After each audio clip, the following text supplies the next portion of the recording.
All right, so the Indiana Fever made the obvious move, which I guess is probably a good thing, right? When everybody's looking for a Sophie Cunningham replacement and the same name continues to come up over and over again, it's probably a good bet that said name is the best player available on the market. That's not to oversell it, but it is to say it was the pretty plain and clear direction the Fever were going to take, needing a guard slash wing to replace Cunningham, especially given how glaring a position of need that is now. The entire plan to protect Caitlin Clark has officially shattered. The Indiana Fever entered this season with a singular, crucial mission: build a fortress around their generational superstar. They identified their weakness, and they brought in a specialist, a bulldog named Sophie Cunningham, whose sole purpose was to be the muscle, the enforcer that Clark so desperately needed. But in a twist of cruel irony, the protector now needs protecting. Cunningham is out, sidelined by injury, and the Fever's master plan has crumbled into dust. Now, in a move born of sheer desperation, the team has turned to a player so immensely talented, yet so notoriously controversial, that the rest of the league was too terrified to touch her. This isn't just a simple roster change. This is a high-stakes gamble that could either save Indiana's season or ignite a fire that burns the entire franchise to the ground. So it looked like the Indiana Fever has signed another hardship player, but this young lady, we was calling for her to be signed months ago. To truly understand the panic gripping the Indiana Fever, you have to go back to Caitlin Clark's rookie year. It wasn't just a basketball season, it was a trial by fire. Night after night, Clark was subjected to a level of physicality that bordered on harassment. She was hip-checked by Chennedy Carter in a moment that went viral and sparked a national debate. She was relentlessly hounded, bumped, and bodied by defenders who saw her as a target. The message from the league was clear: welcome to the pros, kid. The Fever's front office watched this happen and knew they had failed to provide her with adequate protection. So their off-season strategy was simple and direct: find a bodyguard. Now, and Aerial Powers steps in for the Indiana Fever in that role. Powers, has had a nice career across the WNBA. At one point, was a bona fide scorer. When you go back to her time with the Mystics and the Lynx in the 2019 through 2021 kind of era, 2022, she averaged 14.4 points per game for the Lynx in 2022. That's where Sophie Cunningham came in. She wasn't signed to be a superstar or a primary scorer. She was signed for her reputation. For years with the Phoenix Mercury, Cunningham carved out a niche as one of the league's toughest and most agitating players. She's fiery, vocal, and unafraid to mix it up. She was the perfect answer to Indiana's problem. The idea was that her mere presence on the floor would act as a deterrent. Opponents would think twice before taking a cheap shot at Clark, knowing that Cunningham would be right there to answer for it. She was the enforcer, the insurance policy, the on-court grit that was supposed to shield their franchise player. But that entire strategy imploded. Her injury wasn't just the loss of a role player, it was the catastrophic failure of the one mission they had to get right. Below what I would like from a player, but honestly, Aerial Powers is a player that gets after it. She understands the game, she's athletic, and she adds a little size to the backcourt for the Indiana Fever. So I'm not necessarily mad at the signing at all. With their grand plan in ruins, and the team's injury report looking like a casualty list from a war movie, the Fever's front office was cornered.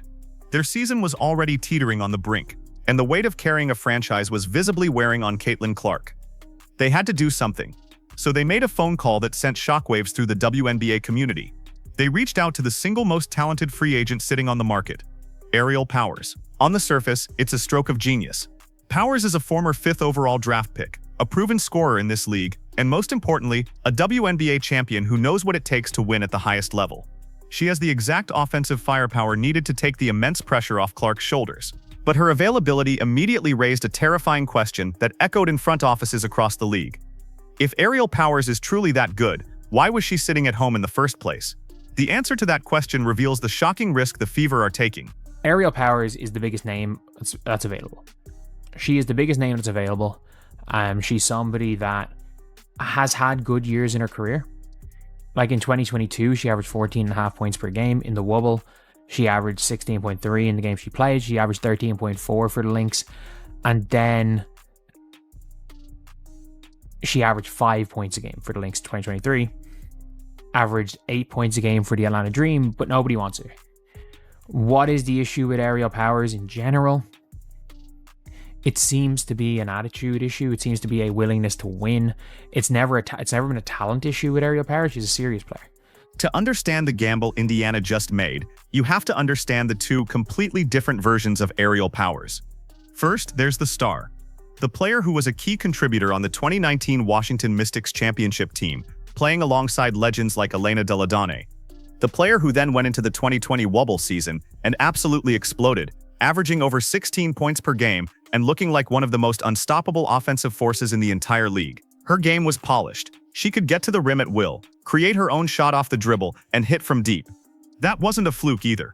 2 years later, in 2022 with the Minnesota Lynx, she was still a force, putting up over 14 points a night. This is the player Indiana is hoping they just signed. You're like, it's going to go one of two ways. Either she's hungry and she wants to get back to where she was and playing with the Indiana Fever under that microscope, even without Caitlin Clark playing, as we've seen with Ari McDonald. But then there's the other Aerial Powers. The player whose production fell off a cliff after that brilliant 2022 season. The player who was unceremoniously let go by Minnesota, then had a brief and quiet stint with the Atlanta Dream before finding herself completely out of the league. How does a player go from a 14-point-per-game scorer to an unsigned free agent in just over a year? That drastic inconsistency is a massive red flag for any team, a sign of unpredictability that coaches hate. But her fluctuating stats aren't even the most concerning part of her story. The real issue runs much deeper. The real reason Aerial Powers was sitting on her couch instead of a WNBA bench wasn't just about her on-court performance. It was about the persistent whispers and damning reports that have followed her for the past few years.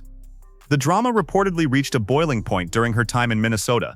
The Lynx are coached by Cheryl Reeve, one of the most respected and demanding coaches in basketball history. Reports began to surface of a serious personality clash between Powers and the coaching staff.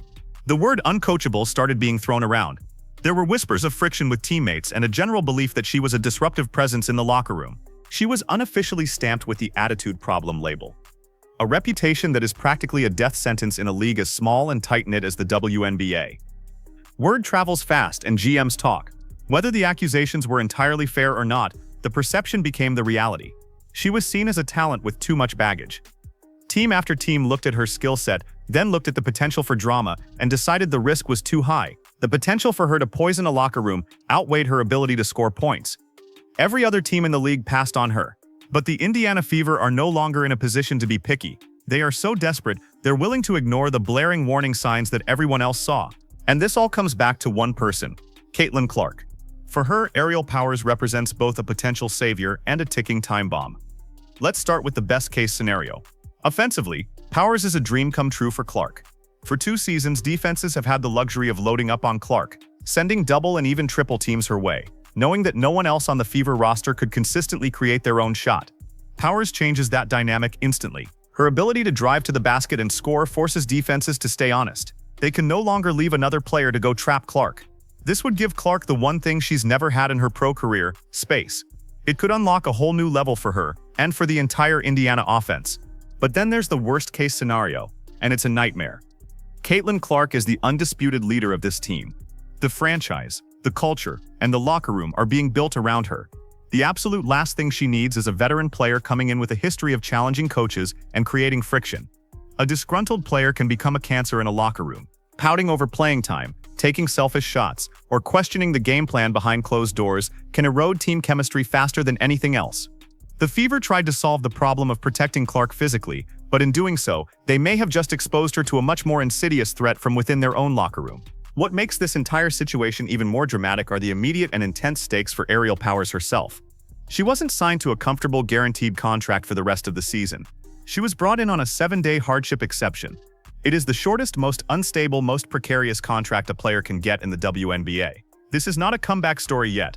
It's a live public job interview. Every single minute she's on the floor, every shot she takes, every defensive rotation she makes is an audition to save her professional career. She has 1 week to prove to the Fever and to the other 11 teams that rejected her that her talent is worth the risk and that the ghosts of her past are behind her. If she fails, if she doesn't perform, or if any of the old behavioral issues resurface, she'll be gone in a flash. This might be the last time she ever gets to wear a WNBA jersey. That kind of pressure can either forge a diamond or shatter a player completely. And it's all happening under the brightest, most unforgiving spotlight in all of sports, the Caitlin Clark Show.